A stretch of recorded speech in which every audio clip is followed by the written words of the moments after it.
Bismillahirrahmanirrahim. Assalamualaikum warahmatullahi wabarakatuh. Perkenalkan, kami dari kelompok 3 akan menjelaskan mengenai materi komputer tentang pengenalan teknologi informasi dasar sistem komputer. Saya, Rafael Madrid, selaku moderator akan memperkenalkan rekan-rekan saya. Samping saya ini ada, perkenalkan, nama saya Nur Edwin. Saya Rangga Aditya. Saya Ramli. Baik, jadi langsung saja untuk materi yang pertama mengenai pengertian sistem dasar komputer yang akan dijelaskan oleh saya sendiri. Baik, untuk mengenai materi pertama, pengertian sistem dasar komputer, sebelum kita melangkah lebih jauh lagi, alangkah baiknya kita perlu mengetahui mengenai sistem komputer adalah suatu jaringan elektronik yang terdiri dari perangkat lunak dan perangkat keras yang melakukan tugas tertentu. Dalam kurung menerima input, memproses input, menyimpan perintah-perintah dan menyediakan output dalam bentuk informasi. Selain itu, dapat pula diartikan sebagai elemen-elemen yang terkait untuk menjalankan suatu aktivitas dengan menggunakan komputer. Elemen dari sistem komputer terdiri dari manusianya, framework, perangkat lunak, software, set instruksi set, dan perangkat keras, hardware. Dengan demikian, komponen tersebut merupakan elemen yang terlibat dalam suatu sistem komputer. Tentu saja, hardware tidak berarti apa-apa jika tidak ada salah satu dari dua lainnya, software dan juga firmware. Nah, untuk materi kedua, saya serahkan kepada Rangga Aditya Abubakar untuk menjelaskannya.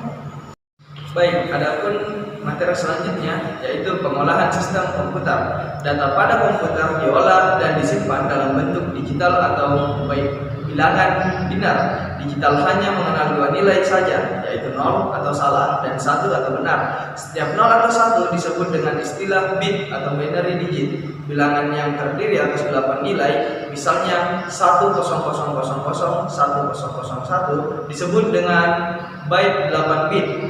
Dalam dunia digital ada dua jenis basis satuan, definisi basis 2 dan basis 10. Pada basis 10, 1 kilo berarti 1000, sedangkan pada basis 2 berarti 2, atau pangkat 10 sama dengan 1024. Definisi basis 2 banyak digunakan oleh industri software, sedangkan definisi basis 10 banyak digunakan oleh industri hardware komputer. Misalnya, Anda membeli HD 6,4 GB, kapasitas harddisk tersebut hanya bisa menyimpan data sebesar 6 GB.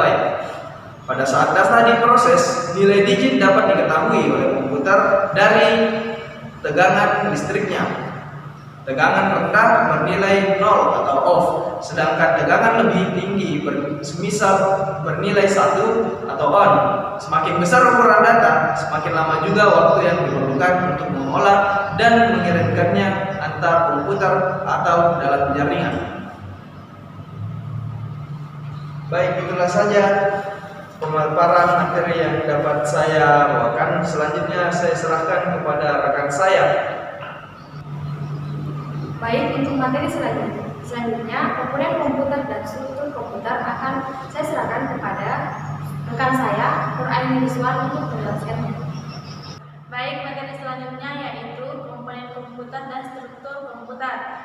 Komputer terdiri atas banyak bagian yang masing-masing mempunyai fungsinya sendiri. Kebanyakan orang memisahkan komponen komputer menjadi dua bagian. Yang pertama yaitu komponen dalam komputer itu sendiri atau proses. Contohnya CPU, RAM motherboard atau chip room, buses dan slot ekspansi, drivers, hard disk, floppy drive, CD drive, ekspansi atau expansion, graphics cards graphic cards, network card, SCSI controller, sound card, TV tuner card, dan modem internal dan lain-lainnya. Yang kedua, komponen yang tidak terhubung langsung dengan pemrosesan atau dikenal dengan perangkat tambahan atau peripheral. Contohnya keyboard dan mouse, joystick, monitor, printer, scanner, speaker, drive eksternal, modem eksternal, UPS, voltage regulator, dan lain-lain. Selanjutnya yaitu struktur komputer didefinisikan sebagai cara-cara dari tiap-tiap komponen yang menyusun komputer saling berkaitan. Komponen-komponen komputer disusun sesuai dengan alur-alur bus yang memalirkan data, alamat, mengendalikan antar komponen tersebut. Struktur komputer terdiri atas yang pertama yaitu peranti masukan atau input device, berfungsi sebagai media komputer untuk menerima masukan atau perintah dari luar, contohnya keyboard. Yang kedua, peranti keluaran atau output device, berfungsi sebagai media komputer untuk memberikan atau menampilkan keluaran dari hasil pengolahan data, contohnya monitor, printer, speaker, dan lain-lain. Yang ketiga, input atau output port, berfungsi sebagai media penghubung antar untuk menerima dan mengirim data. Yang keempat, Central Processing Unit atau CPU, merupakan unit pengolah data, sering disebut dengan otak komputer atau prosesor. Yang kelima yaitu memori, berfungsi untuk menyimpan data dan program. Yang keenam, data bus, merupakan jalur bus perpindahan antar modul dan sistem komputer. Jalur bus biasanya terdiri atas 8, 16, 32 atau 64 saluran paralel. Yang ketujuh, bus alamat atau address bus, digunakan untuk menandakan lokasi sumber ataupun tujuan pada proses transfer data. CPU akan mengirimkan alamat memori yang akan dibaca atau ditulis. Biasanya bus alamat terdiri atas 16, 20, 24 atau 32 saluran paralel. Yang terakhir yaitu bus kendali atau control bus, digunakan untuk mengontrol penggunaan serta akses ke data bus dan address bus, biasanya terdiri atas 4 sampai 10 saluran paralel. Baik, itulah tadi materi yang sempat saya sampaikan. Selanjutnya saya serahkan ke moderator. Baik, selanjutnya untuk materi terakhir akan dijelaskan oleh rekan saya mengenai sistem pengkodean komputer. Saya serahkan kepada ahli untuk menjelaskannya. Baik, adapun sistem pengkodean komputer yaitu kode standar Amerika untuk pertukaran informasi atau ASCII, merupakan suatu standar internasional dalam kode huruf dan simbol seperti hex dan enkode, tetapi ASCII lebih bersifat universal. Contohnya 124 adalah untuk karakter I. Ia selalu digunakan oleh komputer dan alat komunikasi lain untuk menunjukkan teks. Kode ASCII sebenarnya memiliki komposisi bilangan biner sebanyak 7 bit. ASCII disimpan sebagai sandi 8 bit dengan menambahkan satu angka 0 sebagai bit signifan. Paling tinggi bit tambahan ini sering digunakan untuk uji prioritas karakter kontrol pada ASCII. Dibedakan menjadi 5 kelompok sesuai dengan penggunaan, yaitu berturut-turut meliputi logical communication, device control information, separator, kode externation, dan physical communication. Kode ASCII ini banyak dijumpai pada papan ketik atau keyboard komputer atau instrumen digital. DIC menggunakan 8 bit guna menyajikan data yang ada. Dengan adanya 8 bit ini, tentu saja jumlah data yang disajikan menjadi lebih besar, yaitu sebanyak 28 atau 256 kombinasi.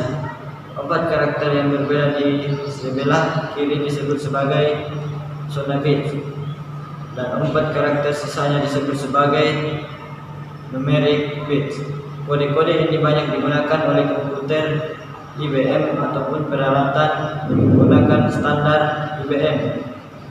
Kode merupakan standar yang lebih baru. Pada standar ini sebuah karakter dinyatakan dengan 16 bit. Hasilnya standar ini dapat mencakup 65.536 karakter. Dengan cara seperti ini, berbagai simbol dalam bahasa seperti bahasa Arab dan Cina bisa ditampung. Itulah materi yang sempat saya sampaikan. Saya kembalikan ke moderator. Baik, itulah tadi pemaparan presentasi materi dari kelompok kami. Sebagai kesimpulan, sistem komputer adalah elemen-elemen yang terkait untuk menjalankan suatu aktivitas dengan menggunakan komputer. Elemen dari sistem komputer terdiri dari manusianya, perangkat lunak, setting fungsi, dan perangkat keras. Komponen-komponen dalam sistem komputer terbagi menjadi 3 yang tidak bisa terpisahkan, yaitu hardware, software, dan juga firmware.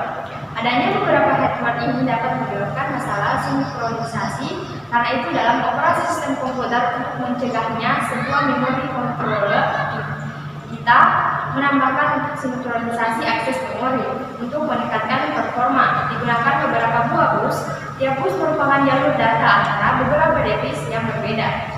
Jika komputer dinyalakan, program utama akan memeriksa hardware utama. Pada komputer modern, biasanya ditandai dengan munculnya interrupt dari software atau juga hardware, sehingga sistem operasi ini disebut truth driven. Nah, itulah tadi